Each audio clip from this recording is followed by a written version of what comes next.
तब मनी नहीं था, लेकिन जैसे जैसे ठीक है फिर लोगों को टीवी भी चाहिए था, ठीक है फ्रिज भी चाहिए था, और ऐसे ऐसे वॉन्ट्स जब मल्टीपल होती गई उनकी धीरे धीरे धीरे धीरे, तो लोगों ने सोचा यार ऐसे हम डिफिकल्टी बहुत आती है कि हम खुद जैसे आदमी को ढूंढते हैं और वो तो मोस्ट ऑफ द टाइम वो मिलता भी नहीं है। अब मान लो कोई बीमार है, उसको मेडिसिन की जरूरत है, ठीक है, और उसको कोई ऐसा मिला ही नहीं जो उससे मिल्क लेके उसको मेडिसिन दे दे, ठीक है, तो वो बीमार आदमी क्या करेगा, कितने दिन तक ढूंढेगा उस आदमी को। तो उसके लिए फिर एक मनी इन्वेंट हुई, ठीक है। मनी क्या है? मनी जस्ट कहीं करेंसी होती है, कहीं नोट होती है, ठीक है। तुम कोई भी चीज जो वाइडली एक्सेप्टेबल हो, इंडिया में पूरे में एक्सेप्टेबल हो, ठीक है। अगर मान लो तुम्हारे पास एक टीवी रिमोट है, तुम उसको कह दो ये मनी है, ये वाइडली एक्सेप्टेबल है, तुम इसको हॉस्पिटल में दोगे तो वो तुम्हें मेडिसिन दे देगा, तो तुम इसको वैरायटी स्टोर पे दोगे तो तुम्हें जो भी चाहिए वो दे देगा, ठीक है। जो हर बंदा एक्सेप्ट करे उसी को मनी कहते हैं। ऐसी कोई डेफिनेशन नहीं है कि ये नोट ही होने चाहिए, ये करेंसी भी होनी चाहिए, कोई भी चीज जो एक्सचेंज को फैसिलिटेट करती है। बार्टर सिस्टम का ये अल्टरनेटिव था, अल्टरनेटिव नहीं कह सकते कि इवोल्यूशन ऑफ मनी, कि बार्टर सिस्टम से मनी में कन्वर्ट कैसे हुआ, ठीक है। तो पहले क्या होता था, पहले जैसे तुमने सुना होगा, पहले मेटल कॉइन्स चलते थे, ठीक है, सोने के सिक्के चलते थे, फिर चांदी के आए, फिर एलोए के आए, ठीक है। उसमें क्या होता था, वो कोई खराब नहीं था कि हाँ सोने के सिक्के चलते थे, मतलब तुम किसी को भी सोने का सिक्का दो वो तुम्हें जो चीज चाहिए वो देता। लेकिन उसमें 5-6 प्रॉब्लम्स आई थी, वो हम आगे डिस्कस करेंगे कि क्या क्या प्रॉब्लम्स थी, और तुम मुझे बताना कि वो प्रॉब्लम सही थी या ऐसे ही लिख रखी है, ठीक है। तो आज हमारे बेसिकली कैसी मनी चलती है, पेपर की फॉर्म में या फिर कॉइन की फॉर्म में, ठीक है। लेकिन हम आगे पढ़ेंगे, ये जो भी मैंने अभी तक बताया है वो सिर्फ एक आपके लिए ओवरव्यू था, ठीक है। लेकिन अब आगे हमें इस चैप्टर में कवर करना है, 3-4 चीजें कवर करनी है from the view point of examination, कि type of money, form of money, ठीक है। एक पढ़ना है स्टॉक कंसेप्ट, एक पढ़ना है सप्लाई कंसेप्ट, और एक M1 फॉर्म ऑफ मनी होती है, हमें वो पढ़नी है। ये 3-4 चीजें पढ़नी है। हम बेसिकली वही पढ़ेंगे कि जो एग्जामिनेशन पॉइंट ऑफ व्यू से हो, ठीक है। तो जैसे पीयूष ने कहा था, हाँ बिल्कुल सही कहा था कि thing that is commonly accepted as a medium of exchange, जो भी एक्सचेंज करने के लिए एक मीडियम बन जाए हमारा, वो मनी कहता है, ठीक है। लेकिन मनी आज जो हमारे प्रेजेंट सिनेरियोस में सिर्फ वो मीडियम ऑफ एक्सचेंज नहीं है। तुम्हें अगर पैसे को सेव करना है, ठीक है, तुम्हारे पास, अगर तुम्हारे पास तुमने 1 लाख के गुड्स सेव करना है, तो तुम कभी 1 लाख के गुड्स सेव नहीं करते, तुम 1 लाख रुपए सेव करते हो। सभी मानते हो ना ये बात? तुम कभी 1 लाख के गुड्स सेव नहीं करते, तुम पहले 1 लाख रुपए सेव करते हो, फिर जैसे जैसे तुम्हें गुड्स की नीड होती है तुम वैसे वैसे वो बाय करते रहते हो। इकट्ठा कोई भी सेव नहीं करता, ठीक है। तो हम आगे पढ़ेंगे इसके, पहले बार्टर सिस्टम ऑफ एक्सचेंज तुम्हारे बुक में दिया हुआ है, तो हम सबसे पहले वो पढ़ेंगे line to line. Barter system of exchange is a system in which goods are exchange for goods, ठीक है। ये मैंने तुम्हें बता दिया, goods are exchange for goods मतलब ये क्या क्या क्या कह रहा है, CC exchange, commodity for commodity exchange, ठीक है। तुम एक कॉमोडिटी दोगे, जैसे 1 पर्सन ये है, 2 पर्सन ये है, सेकंड पर्सन ये है, अगर ये सी एक कॉमोडिटी इसको देता है तो ये वाला अपने कॉमोडिटी इसको दे देगा, थोड़े टाइम के लिए दोनों यूज कर लेंगे, तो ये कॉमोडिटी। तो इसमें क्या लिखा है, if you have surplus you are to look for a person who needs rice and at the same time possesses clothes which you need to have. It means double coincidence of wants, ठीक है। Double coincidence of wants में क्या, इसमें भी कई बार question exam में पूछ लेता है कि what is double coincidence of wants. तो basically double coincidence of wants किसको कहते हैं हम, डबल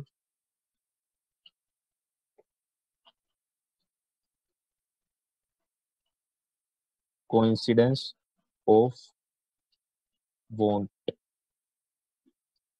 मतलब डबल कोइंसिडेंस होना चाहिए, तुम्हारी तो वांट है ही है, लेकिन जो तुम्हारी वांट है वैसा एक आदमी तुम्हें और ढूंढना पड़ेगा अपने जैसा, जिसकी तुम्हारे प्रोडक्ट के लिए वांट हो और तुम्हारी उसके प्रोडक्ट के लिए वांट हो, तभी तो तुम एक दूसरे की कमोडिटी को एक्सचेंज करोगे। नहीं तो तुम क्यों एक्सचेंज करोगे एक दूसरे की कमोडिटी को, ठीक है। तो डबल कोइंसिडेंस ऑफ वांट्स चाहिए होगा. So as a farmer you sell rice for money, and as a cloth merchant you sell cloth for money. With money in hand you buy whatever you wish to buy. Thus rice is exchange for money, cloth is exchange for money. ठीक है. लेकिन इसमें double coincidence, जब barter system से हम money में आए तो डबल कोइंसिडेंस ऑफ वांट्स था, वो बिल्कुल खत्म हो गया. उसकी जगह मनी आ गया. अब हमें डबल कोइंसिडेंस ऑफ वांट्स नहीं चाहिए. अब सिर्फ हम क्या कहते हैं, अगर हमें कुछ कॉपी बाय करनी है तो हमें ये नहीं चाहिए कि हमारी कॉपी लेने वाला हो फिर हमें कुछ और देने वाला हो, या हमें कॉपी मिल जाए हम कुछ उसको दे दें. हम सिर्फ पैसे लेके जाते हैं. हमें पता है हमारी वांट कॉपी है, तो हम उसको पैसे देते हैं और वो कॉपी दे देते हैं, हमारी वांट फुलफिल हो जाती है. तो मनी के अब कुछ ड्रॉबैक्स और फंक्शन है. ड्रॉबैक्स बेसिकली बार्टर सिस्टम के थे. मनी उसका एक अच्छा वर्जन कह सकते हैं हम आया था मीडियम ऑफ एक्सचेंज के लिए. ठीक है. तो पढ़ते हैं drawbacks of water system and emergence of monetary system of exchange. ठीक है. पहले वाटर सिस्टम के हम ड्रॉबैक्स पढ़ते हैं कुछ. सबसे बड़ा ड्रॉबैक जो तो मैं बार बार बता रहा हूँ कि फर्स्ट इन्होंने मेंशन करा है बुक में भी, डबल कोइंसिडेंस ऑफ वांट. या तुम खुद सोचो कितनी परेशानी आती होगी हमारे खुद के जैसा एक आदमी, जब हमें और ढूंढना पड़ता होगा जो हमारी चीज को बाय करने में रेडी हो और हम उसकी चीज को बाय करने में रेडी हैं. तो इन्होंने लिखा है कि double coincidence of wants is a pre condition for the barter system.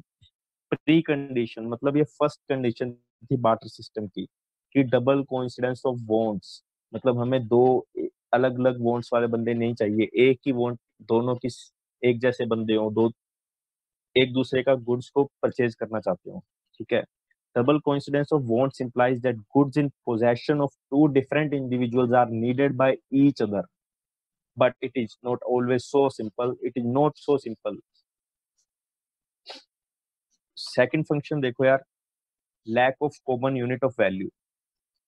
अब तुम्हें सभी को पता होगा lack of common unit of value. Common unit ये किसको कह रहा है कि जैसे आज हम कहते हैं कि यार मेरे पास बाईसाइकिल है, इसको तूने खरीदना कितने रुपए देगा, ये कितने रुपए दे सकता है. वो कहता है यार मैं तो 2500 दे सकता हूँ. ठीक है. उसने वैल्यू लगा दी. अब तुम सोचो जब बार्टर सिस्टम में मनी नहीं था तो वैल्यू कैसे रखती थी. तब कोई कहता था कि यार मेरे पास ना बाईसाइकिल है, इसकी क्या वैल्यू है. तो एक बंदा तो कहता था कि मैं 5 kg वीट दे दूंगा, दूसरा कहता था मैं 10 kg मिल्क दे दूंगा, तीसरा कहता था मैं 5 kg राइस दे दूंगा. तो सभी की वैल्यू अलग अलग थी. तो हम अब क्या, हमें फिर तीनों को कोरिलेट करना पड़ता था यार. बाई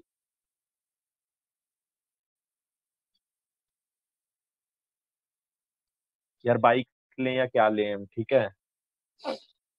तो इसके लिए बहुत प्रॉब्लम आती थी. लेकिन जैसे ही मनी का इवोल्यूशन हुआ ये प्रॉब्लम हट गई. अब हम क्या करते हैं, बाईसाइकिल की वैल्यू तुम किसी से भी पूछ लो, वो अलग अलग टर्म्स में नहीं बताएगा. हाँ ये अलग हो सकता है कि कोई 5000 कह रहा है तो कोई 7500 कह रहा है. हम कंपेयर तो कर सकते हैं ना, हमें पता है ना 5000 ज्यादा है 7500. लेकिन उसने कह दिया 5 किलो वीट दूंगा और दूसरे ने कह दिया 5 किलो मिल्क दूंगा. तो हम कैसे कंपेयर करेंगे इन दोनों. तो सबसे बड़ी प्रॉब्लम थी कि हमें कॉमन यूनिट नहीं थी कोई भी चीज को लगाने के लिए पहले. ठीक है. अब थर्ड पॉइंट क्या आता है, ये सारे मैं ड्रॉबैक्स बता रहा हूँ. पहला हमने पढ़ा डबल कोइंसिडेंस ऑफ वांट्स, दूसरा पढ़ा lack of common unit of value. ठीक है. थर्ड ड्रॉबैक है कि lack of system of for future payments और कॉन्ट्रेक्चुअल पेमेंट्स. कॉन्ट्रेक्चुअल पेमेंट्स तुम सब सभी समझते होगे कि हमने आज कुछ भी अ, जैसे हमने कुछ भी आज परचेज कर लिया, हमने कोई भी जैसे प्रॉपर्टी परचेज कर ली, तो हम उसको कहते हैं यार आज हमारे पास पैसा नहीं है. ठीक है. तो क्या हम तुझे कल दे सकते हैं या परसों दे सकते हैं. ठीक है. वो कहता है हाँ दे सकते हो. या हम कहते हैं यार हमारे ना हमने कुछ बनवाना है घर पे, तो हमसे कॉन्ट्रैक्ट कर ले या ठेका कर ले कि हम 60,000 रुपये तुझे दे देंगे घर बनने पे. ठीक है. लेकिन अब देखो ये तो हमने कॉन्ट्रेक्चुअल वैल्यू, हम कॉन्ट्रैक्ट ऐसे ही करते हैं ना कि हम तुझे 60,000 दे देंगे तुम्हारा घर बना दे, 5,000 दे देंगे तुम्हारे घर पे काम करने आ जा, या कुछ ऐसा कर ले. तो कॉन्ट्रेक्चुअल पेमेंट पॉसिबल है. लेकिन बार्टर सिस्टम में क्या होता था, तुम क्या कहोगे अगर तुम्हें किसी से काम करवाना है कि यार मैं तू 1 महीना हमारे काम कर दे और मैं तुझे 20 किलो दूध दे दूंगा. कोई लेगा. तुम्हें पता है 1 महीने बाद तुम्हें 20 किलो दूध चाहिए होगा नहीं चाहिए होगा. अब कोई बीमार था वाटर सिस्टम में, मान लो उसको आज मेडिसिन चाहिए, तुम उसको कहोगे यार तू हमारे घर पे आज काम कर दे, 5 दिन काम करता रहे और छठे दिन मैं तुझे मेडिसिन दे दूंगा, मेरे पास पड़ी है। वो छठे दिन क्यों लेगा, उसको आज चाहिए। लेकिन आज क्या होता है, आज सारा कुछ कॉन्ट्रेक्चुअल पेमेंट्स मनी में होने लग गई। तो अगला कहता है यार चल ठीक है, मनी बाद में दे देना, उससे तो मैं कुछ भी खरीद सकता हूँ। लेकिन मेडिसिन से तुम कुछ खरीद थोड़ी सकते थे पहले। मेडिसिन मिल गई तो तुम्हें यूज ही करनी पड़ती। अगर किसी को आज मेडिसिन चाहिए, वो 5 दिन बाद तुमसे क्यों लेगा? तो तब बहुत सारी कॉन्ट्रेक्चुअल पेमेंट्स पॉसिबल नहीं होती थी, तो डेली बेसिस पे सिस्टम चलाना पड़ता था। लेकिन जब से मनी आया, तुम सारा दिन देखो, हम वैरायटी स्टोर पे या मेडिसिन की दुकान पे जाते हैं तो हम कहते हैं कि पापा से पेमेंट ले लेना। तो पापा उसी दिन थोड़ी करते हैं, पापा भी तो 1 महीने बाद उसको पेमेंट करते हैं, लास्ट में जब खाता बनता है उनका। ठीक है, तो बहुत इजी फैसिलिटेशन हो गया कॉन्ट्रेक्चुअल पेमेंट्स का। ठीक है। अब नेक्स्ट पॉइंट है कि lack of system for storage and transfer of value. सबसे बड़ी ड्रॉबैक जो बार्टर सिस्टम की है वो है storage and transfer of value. देखो, आज तुम्हारे पास बहुत ज्यादा कमाई है तुम्हारी शॉप पे। मान लो तुम्हारी शॉप बार्टर सिस्टम में चल रही है, तुम्हारे पास आज भी बहुत ज्यादा पैसा हो रहा है। तुम कैसे स्टोर करोगे? पैसा तो तब था नहीं, मनी तो तब थी नहीं बार्टर सिस्टम में। तो लोग स्टोर क्या करने लग जाते हैं? मान लो तुम्हारी मेडिसिन की दुकान है, या तुम्हारी मेडिसिन की दुकान है, तुम मेडिसिन स्टोर करते रहोगे। कब तक स्टोर करोगे? वो एक दिन एक्सपायर हो जाएगी। अब मिल्क है, तो मिल्क को कब तक स्टोर करोगे? अगर तुम्हारे पास बहुत सारा मिल्क है, तुम बहुत ज्यादा रिच बन रहे हो, तो मिल्क 5 दिन बाद एक्सपायर हो जाएगा, सारा वेस्ट हो जाएगा। ठीक है, तो स्टोर पॉसिबल नहीं था। 1-2 दिन के लिए पॉसिबल था, लेकिन बहुत लंबे समय के स्टोर पॉसिबल नहीं था बार्टर सिस्टम में। स्टोर क्या होता है? ट्रांसफर। मान लो तुम बाहर पढ़ रहे हो बार्टर सिस्टम में, तुम्हारे पापा ने तुम्हें पैसे भेजने हैं। ठीक है, या तुम अपना बाहर कहीं घर बना रहे हो, आज तुम संग्रिया में रहते हो, तुम हनुमानगढ़ घर बना रहे हो, तो तुम्हें 20 लाख रुपए की जरूरत है हनुमानगढ़ में। तो तुम 20 लाख की मेडिसिन भेजोगे? इतनी सारी मेडिसिन कैसे भेजोगे? और फिर मेडिसिन का क्या करोगे? कोई ले लेगा मेडिसिन तुम्हारी वहां पे? या कोई मिल्क भेजोगे 20 लाख रुपए का? लेकिन आज तुम क्या करते हो, जब से मनी आया है, मनी को स्टोर हम सब करते हैं, तुम्हें सभी पता ही है। ठीक है, ना तो मनी कभी, मनी की वैल्यू नहीं गिरती। ठीक है, वो 50 रुपए जो आज का नोट है, वो कल भी 50 का रहेगा, परसों भी, 100 साल बाद भी 50 रुपए रहेंगे वो। और ना ही ये कभी एंड होगा, इसलिए स्टोर पॉसिबल है। ट्रांसफर,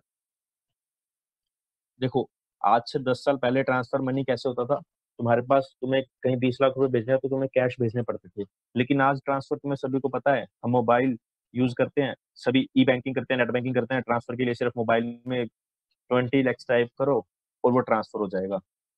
तो ये सबसे बड़े ड्रॉबैक्स थे मनी बार्टर सिस्टम के। जो भी ड्रॉबैक्स थे, उनको सही किसने करा? मनी ने। तो वही मनी के फंक्शन बन जाएंगे, हम आगे फंक्शन मनी के पढ़ेंगे। लेकिन हम एक बार रिवाइज कर लेते हैं ड्रॉबैक्स क्या क्या थे। देखो, डबल कोइंसिडेंस ऑफ बॉन्ड्स था पहला drawback. Double coincidence of bond मतलब जैसे तुम्हें आदमी चाहिए वैसे ही सामने वाला आदमी होना चाहिए, वो डबल कोइंसिडेंस ऑफ बॉन्ड होता है।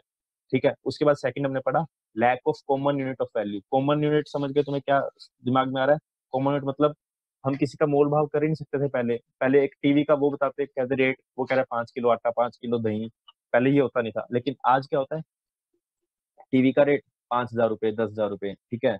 फिर थर्ड ड्रॉबैक क्या है बार्टर सिस्टम का? Lack of system for future payments, या तुम सीधा बोलो कॉन्ट्रेक्चुअल पेमेंट्स नहीं होती थी तब। क्यों नहीं होती थी? तुम 1 महीने बाद किसी को कुछ दोगे, क्या पता तब उसको जरूरत हो नहीं हो। लेकिन आज पैसे सभी ले लेते हैं, तुम कभी भी पैसे दे दो किसी को, कभी भी ले लेगा।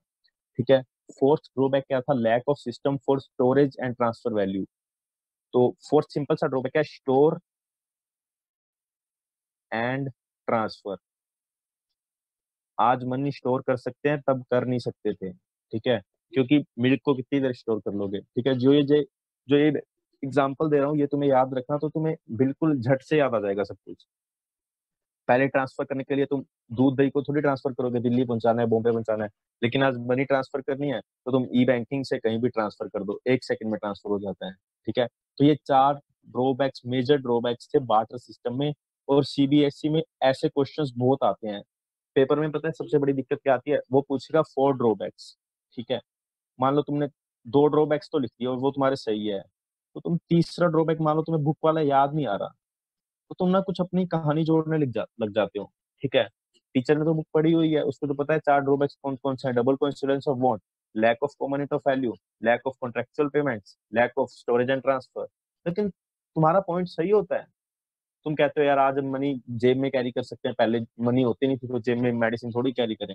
ये पॉइंट सही है, लेकिन तुम टीचर की पकड़ में आ जाते हो। वो कहता है यार इसने सोच के लिखा है, इसने बुक वाला नहीं लिखा। तो देखो यार, वो तुम्हें नंबर दे देगा, क्या पता वो जीरो भी दे दे, तुम्हें क्या पता लगेगा, वो तो सीधा रिजल्ट आएगा। तुम्हें नंबर दे भी देगा लेकिन पूरे नहीं देगा, ठीक है। तो हमें बेटर है कि जो बुक में लिखा है उसको पहले समझें और फिर उसको माइंड में सेट कर ले एग्जाम्पल्स की तरह, ठीक है। उसके बाद हमें जैसे एग्जाम में जैसे 4 ड्रॉबैक्स पूछे तो पहला है डबल कोइंसिडेंस ऑफ वांट, ठीक है। दूसरा lack of common unit of value, तीसरा कॉन्ट्रेक्चुअल पेमेंट, और चौथा स्टोर एंड ट्रांसफर। बस ये याद करना है यार, डबल कोइंसिडेंस ऑफ वो, lack of common unit of value और contractual payments, storage and transfer. ये 4 ड्रॉबैक्स हैं। ये तुम्हें समझ तो आई गए, ठीक है। बस अब तुम्हें बुक में एक एक रीडिंग मारनी है, ठीक है, ताकि ये तुम्हें टिप्स पे थोड़ा याद हो जाए कि हाँ यार तब डबल कोइंसिडेंस मतलब दो जानों की वांट्स को फुलफिल करना होता था, कॉमन यूनिट होती नहीं थी, ठीक है। कॉन्ट्रेक्चुअल पेमेंट कर नहीं सकते थे, ट्रांसफर कर नहीं सकते थे, ठीक है। ये मेजर ड्रॉबैक्स हैं बार्टर सिस्टम के। और बार्टर सिस्टम होता क्या था, जहाँ पे सीसी एक्सचेंज होता था, कमोडिटी फॉर कमोडिटी और गुड्स फॉर गुड्स एक्सचेंज। और वहां पे कॉमन बॉन्ड होनी चाहिए थी, ठीक है, दो पीपल के बीच में, ताकि वो एक दूसरे को गुड्स को एक्सचेंज कर सके। तो यार जैसे जो होट्स वाले क्वेश्चन होते हैं ना, वो जनरली तो एग्जामिनर पूछता नहीं है आपसे, ठीक है। और वो तुम्हें पढ़ने भी नहीं है, वो वाले क्वेश्चन। उसको पढ़ के अपना दिमाग खराब नहीं करना, क्योंकि वो क्वेश्चन होते हैं जो तुम्हें बस सोचते हैं कि हाँ तुम्हारा दिमाग चल रहा है या नहीं चल रहा है। जैसे एक होट वाला क्वेश्चन मैं अभी देख रहा हूँ, उसमें लिखा है कि मनी ने जो सेलिंग और बाइंग का प्रोसेस था वो सेपरेट कर दिया। तुम भी मानते हो सेपरेट कर दिया? मनी ने बाइंग और सेलिंग का जो प्रोसेस था वो अलग अलग कर दिया। तुम मानते हो ये बात कि मनी ने बाइंग और सेलिंग का प्रोसेस अलग अलग कर दिया?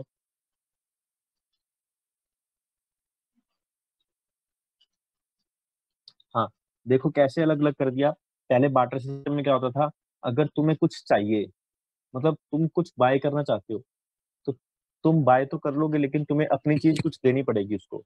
मतलब तुम सेल भी कर रहे हो एट द सेम टाइम, तुम बाय भी कर रहे हो सेल भी कर रहे हो, ठीक है। लेकिन मनी ने क्या करा, मनी तुम्हारे पास होती है, तुमने बाय करना है तो बाय कर लो, तुमने कुछ सेल करना तो सेल कर लो। ये कहीं जरूरी भी नहीं है कि तुमने दोनों चीजें करनी करनी है, ठीक है।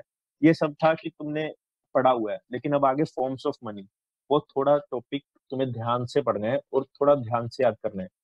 क्योंकि फॉर्म ऑफ मनी में क्या है कि आज तक जो हमने मनी पढ़ी थी उसमें सिर्फ हमने यही पढ़ा था कि मनी की क्या फॉर्म होती है। हम जब भी बोलते थे कि मनी की फॉर्म्स क्या होती है, तुम बोलोगे एक तो भाई साहब पेपर में आता है और एक कोइन होता है।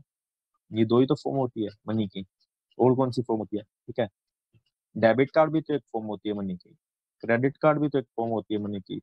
जो तुम्हारे पापा चेक यूज करते हैं वो भी तो मनी होता है, उसको इतना संभाल के क्यों रखते हो, मनी है वो भी, ठीक है। जो तुम्हारा बैंक में बैंक बैलेंस पड़ा है वो भी तो मनी है, वो मनी नहीं है? ये सब मनी की फॉर्म्स हैं। पेपर कॉइन तो मनी की फॉर्म्स हैं, लेकिन जो चेक है वो भी तो मनी की फॉर्म है, जो बैंक में बैलेंस पड़ा है वो भी तो मनी है, जो डेबिट कार्ड है, डेबिट कार्ड को इतना संभाल के क्यों रखते हैं हम, मनी है हमारा। क्रेडिट कार्ड को हम इतना संभाल के क्यों रखते हैं, वो भी हमारी मनी है, ठीक है। तो ये सब चीजें हमारी मनी है। पेपर कॉइन हो गया, चेक हो गया, डेबिट कार्ड हो गया, ठीक है। लेकिन अब हमें इसको डिफ्रेंशिएट करना है कि कौन सी मनी किस टाइप की है, क्या क्या है, ठीक है। तो मनी की फॉर्म्स हैं, देखो दो टाइप्स की फॉर्म है। एक तो फिएट मनी, पहले हम ये समझेंगे फिएट मनी क्या होता है, और एक है फिड्यूशरी मनी। फिड्यूशरी, ठीक है। एक फिएट मनी है, एक फिड्यूशरी मनी है, ठीक है। अब देखो फिएट मनी में क्या होता है, फिएट मनी और फिड्यूशरी मनी, पहले इस दो के बीच में डिफरेंस समझना है, फिर दो टाइप की मनी और बताऊंगा मैं, ठीक है। पहले fiat money and fiduciary money, ये तुम्हारी बुक में भी इकट्ठा वर्ड यूज करा हुआ है, तो इस पहले इसको हम समझते हैं कि फिएट मनी कौन सी होती है, फिड्यूशरी क्या होती है, ठीक है। देखो इसको पहले तो याद करने का एक सिंपल सा तरीका बताऊंगा मैं। फिएट 4 वर्ड्स है ना, और गवर्नमेंट भी 4 वर्ड्स है, ठीक है। गाइस ये चीजें तुम्हें याद ही करनी पड़ेंगी, क्योंकि तुम्हें से पूछे कोई फिएट मनी तो इसमें कोई वर्ड में कोई लॉजिक नहीं है कि ये गवर्नमेंट से क्यों रिलेटेड है। बस मैं कैसे याद करता था कि इसमें 4 वर्ड्स हैं तो गवर्नमेंट में भी 4 वर्ड्स है, तो कुछ गवर्नमेंट का इंटरलिंक है इस पे। क्या इंटरलिंक है कि जो फिएट मनी होती है वो उस पे गवर्नमेंट के ऑर्डर से बनी होती है। उस पे लिखा होता है, देखो तुम कभी भी नोट पे लिखोगे उस पे एक तो गवर्नर के साइन होते हैं, ठीक है, और लिखा था government is liable to pay 50 rupees to the money holder. मतलब गवर्नमेंट की वो जिम्मेदारी है, गवर्नमेंट की वो टेंशन है कि अगर तुम्हारे पास नोट है तो तुम्हें 50 रुपए की कोई चीज दे दे। अगर कोई भी 50 रुपए की तुम्हें चीज नहीं दे रहा तो तुम गवर्नमेंट के पास जा सकते हो, ठीक है। ऐसे नहीं है कि तुम किसी ने भी कुछ बना दिया गवर्नमेंट के पास तुम किसी क्लेम भी नहीं कर सकते। जो फिएट मनी है वो अब देखते हैं बुक में क्या लैंग्वेज लिखी है। Fiat money refers to money by order of the government, ठीक है। ये ऑर्डर ऑफ द गवर्नमेंट पे बनी होती है और गवर्नमेंट लायबल होती है इसको पे करने में, ये मनी को, उसको कहते हैं फिएट मनी। तो समझ गए होगे। अब गवर्नमेंट लायबल कौन सी मनी को होती है? जो तुम्हारे पास क्या है, नोट्स हैं और कॉइन्स हैं, ये दो ही फिएट मनी होती है। अब तुम कहोगे जो हमने पैसा बैंक में जमा करा है, देखो अब कोई भी बैंक खोल के बैठ जाएगा, ठीक है, हाँ वो तुम्हारे लिए लायबल है, तुम्हारे साथ वो कुछ भी गलत काम नहीं कर सकती, लेकिन तुम देख रहे हो ना पास्ट में क्या हो रहा है, ठीक है। अभी यस बैंक का क्या हालत हुई थी, ठीक है, तब कौन लायबल था? गवर्नमेंट ने क्या कहा था, गवर्नमेंट सिर्फ तुम्हें 5 लाख तक रुपया देगी, तो तुम्हारा 1 करोड़ रुपया उसमें जमा है और बैंक खाली हो गया, तो तुम्हारी कोई किसी की भी कोई गलती नहीं है उसमें, और तुम रुपए क्लेम नहीं कर सकते। तुम कौन से रुपए क्लेम कर सकते हो? जो तुम्हारे पास एट ए टाइम पड़े हैं, या तो नोट और या कोई। तो fiat money is the money refers to the money by order of the government which includes notes and coins. तो ये फिएट मनी होती है, ठीक है। अब बात करते हैं दूसरे टाइप की मनी की, फिड्यूशरी मनी। तो fiduciary money refers to money backed up by trust between the payer and payee। देखो पहली मनी बैकअप किससे थी? गवर्नमेंट से। जो फिएट वाली बताई तुमने, FIAT forwards, GOVT government forwards, वो बैकअप पाई थी गवर्नमेंट से। जो फिड्यूशरी मनी है उस पे भाई गवर्नमेंट कहती है कि हमें नहीं पता ये कौन सी मनी है, ठीक है। मान लो आज मैंने तुम्हें लिख के दे दिया, ठीक ठीक है, तुम 200 रुपए ले लेना एक्स पर्सन से, कोई भी, या ए पर्सन से, और उस पर अपने साइन कर दिए, ठीक है। और मैंने एक बंदे को भेज दिया, उससे 200 रुपए लिया और मैंने साइन कर दिए। कल को उसने रुपए 200 नहीं दिए, तो उसमें गवर्नमेंट का रोल तो कोई है ही नहीं, क्योंकि वो तो मैंने पर्ची बना के उसको अपने साइन करके दे दिए थे, बस। गवर्नमेंट का थोड़ी उसमें कोई रोल है। तो जो तो ये किस चीज पे चलती है? हम कहते हैं कि ये विश्वास पे चीज चलती है। हम जैसे फोन करके कहते हैं अपने किसी भी आदमी को कि यार उसको 100 रुपए दे दे यार, तू मेरे से कल ले लेना, ठीक है। अगर मैंने उसको फोन पे ऐसे कह दिया और उसने 100 रुपए आगे किसी को दे दिया, और वो तो कल मुझसे मांगने आएगा, हाँ मैंने, तूने फोन आया था, मैंने 100 रुपए उसको दे दिए, लेकिन कल को मैंने कह दिया यार मैं नहीं दे रहा 100 रुपए, ऐसे कैसे, मैं नहीं दे रहा बस। तो उसमें गवर्नमेंट का कोई रोल नहीं है। गवर्नमेंट कहेगी तुमने आपस में फोन करा, तुम एक दूसरे पे ट्रस्ट करते थे, तुमने एक दूसरे को मनी दी, एक्सचेंज करा, अब हमारा कोई रोल नहीं है, हमें पता ही नहीं है तुमने किसको रुपए क्यों दिए, क्या करा। तो बस वो चीजें कैसे चलती हैं? ट्रस्ट। फिड्यूशरी मनी हमेशा ट्रस्ट पे चलती है, ठीक है। जैसे इसका सबसे बढ़िया एग्जांपल है चेक। जैसे चेक होता है बैंक का, ठीक है, और दो पार्टीज इन्वॉल्व होती हैं, एक तो बैंक इन्वॉल्व होता है उसमें, और सेकंड पर्सन कौन होता है? वी, हम खुद इन्वॉल्व होते हैं, ठीक है। हम अगर चेक पे लिख के दे दें हमें 4,000 रुपये विड्रॉ करने हैं, ठीक है, वो एक टाइप की मनी है चेक, मैंने आपको बताया, पहले बताया था ना, cheque, paper coin, bank debit card, ये सब मनी है। मैंने 4,000 रुपये चेक पे लिख के दे दी कि बैंक मुझे चेक 4,000 रुपये चाहिए, मुझे मेरे अकाउंट से 4,000 रुपये निकलवा के दे दो, ठीक है। बैंक वाला बंदा कह रहा है भाई मैं नहीं दे रहा, तो उस केस में वो चेक मेरे और बैंकर के बीच में एक ट्रस्ट की तरह एक्ट करता है। उसमें गवर्नमेंट का कोई रोल नहीं है, किसने रुपए नहीं दिए या दिए। तुम कंप्लेन कर सकते हो, गवर्नमेंट फिर देखेगी, वो सारा लीगल मेथड होगा, लेकिन ये जो फिड्यूशरी मनी है ये सिर्फ ट्रस्ट पे चलती है, फिएट मनी गवर्नमेंट के ऑर्डर पे चलती है। बस तुम्हें यही दोनों चीजें ध्यान रखनी है, इससे ज्यादा कुछ नहीं है इसमें, ठीक है। उसके बाद सेकंड टाइप की मनी आती है full bodied money and credit money, ठीक है। दो टाइप की मनी होती है, फुल बॉडीड,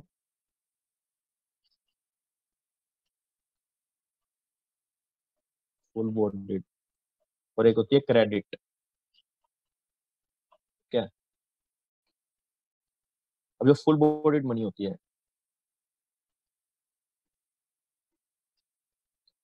उसकी जो एक्चुअल वैल्यू होती है ना, और जो उसकी वैल्यू होती है वो सेम होती है।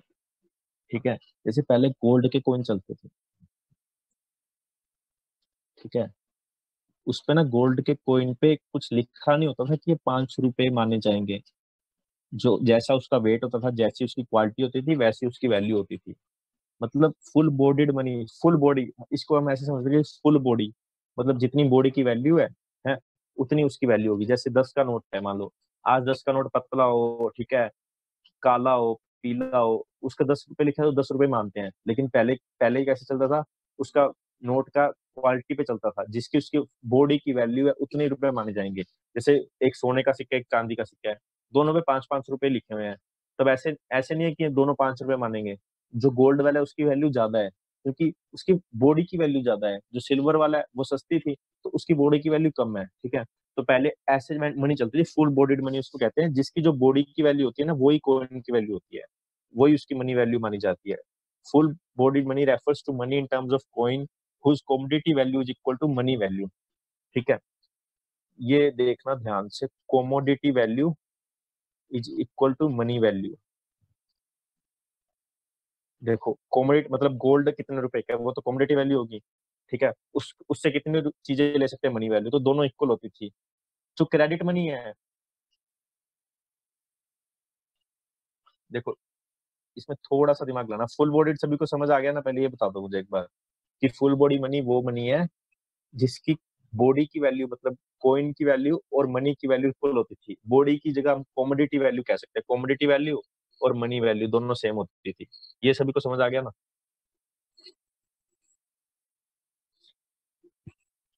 ठीक है, तो अब क्रेडिट मनी देखते हैं क्या होता है। क्रेडिट मनी में क्या होता है, क्रेडिट मनी में हमेशा हमेशा मनी वैल्यू ज्यादा होती है कॉमोडिटी वैल्यू से।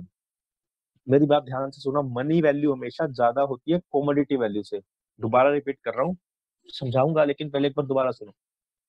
क्रेडिट मनी में money value is always greater than commodity value. ठीक है, अब इसको समझो। अब मान लो 5 रुपए का नोट है या 5 रुपए का सिक्का है, उसकी दो वैल्यू होगी। हर चीज की दो वैल्यू होती है। ठीक है, 5 रुपए का मान लो ये सिक्का है, इसकी मनी वैल्यू क्या होगी बताओ? एक बार चैट बॉक्स में बताओ सारे मनी वैल्यू इसकी।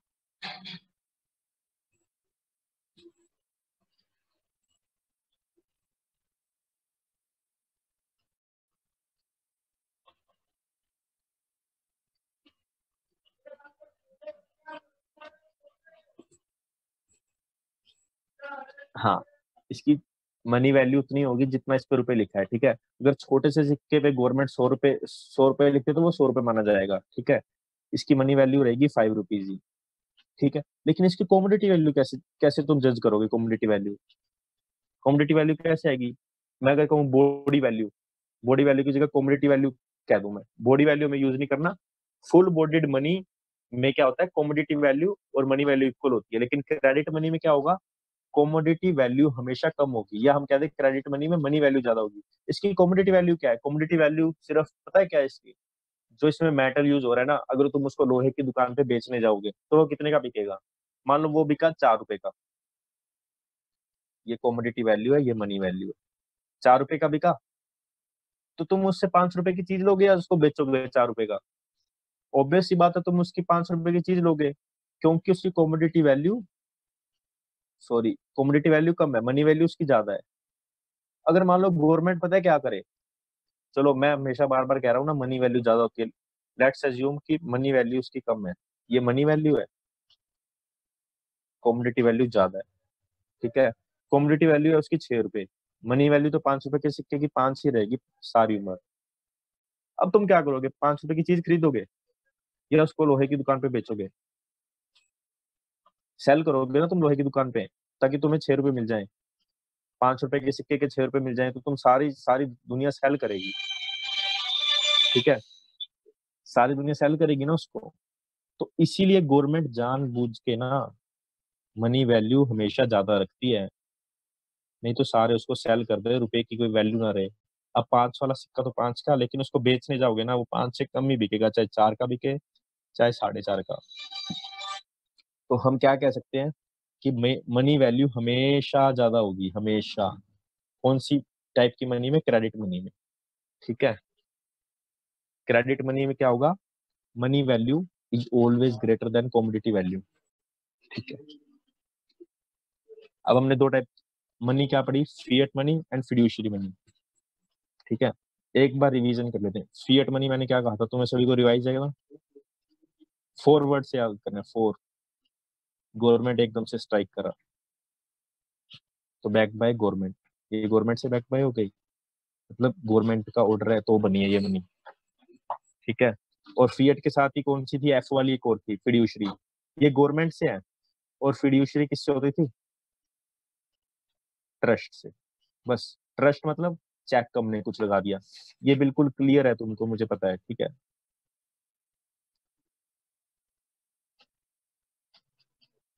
अब उसके बाद हमने कौन सी देखी कि तो full body money, full body money, और एक देखी थी क्रेडिट मनी। फुल बॉडी में मैंने बताया, बॉडी, बॉडी मतलब उसकी बॉडी की वैल्यू, मतलब बॉडी की वैल्यू मतलब उसकी कॉमोडिटी वैल्यू और उसकी मनी वैल्यू दोनों बराबर। जैसे gold coin in early time period. ठीक है, क्रेडिट मनी में क्या था? क्रेडिट सी से, तो एक तो सी इन्वॉल्व होगा, एक एम, लेकिन मनी वैल्यू हमेशा ज्यादा होगी। अगर ये कभी भूल जाओ ना, तो तुम एग्जाम्पल मैंने दे दिया, तुम रख के देख लेना, 5 4। ठीक है, और रख देना 4 5। अब ये तो सही लग रहा है कि हाँ यार, मनी वैल्यू ज्यादा, कॉमोडिटी वैल्यू ज्यादा होगी, तो कैसे चलेगा? चल ही नहीं सकता। तो तुम बेच दोगे 5 रुपए के सिक्के को? कभी बेचा है 5 रुपए का सिक्का? इसीलिए हमेशा गवर्नमेंट मनी वैल्यू ज्यादा रखती है कॉमोडिटी वैल्यू से। ठीक है, ये हमारे आज हमने क्या क्या किया, एक बार देख लो। एक तो ड्रॉबैक्स करे बार्टर सिस्टम के, बार्टर सिस्टम को समझा, मनी के इवोल्यूशन को समझा कि पहले बार्टर सिस्टम चलता था, धीरे धीरे हमें थोड़ी प्रॉब्लम्स फेस हुई, जैसे डबल कोइंसिडेंस ऑफ बॉन्ड्स। ये भी प्रॉब्लम से ड्रॉबैक्स एक ही बात है, double lack of common unit value, store transfer. ठीक है, उसके बाद हमने फॉर्म्स ऑफ मनी पढ़ा, fiat related to government, fiduciary related to trust, full body is that type of money where commodity value and money value both are equal to each other. ठीक है, and credit money refers to where money value is always greater than commodity money. Example, what is the market value of metal that the rupee coin is made of in India? जो 5 रुपए का सिक्का है, उसकी market value हमेशा 5 से कम होगी, तो इसलिए उसकी मनी वैल्यू हमेशा कमोडिटी वैल्यू से ज्यादा होती है। यहाँ तक सभी को समझ आया?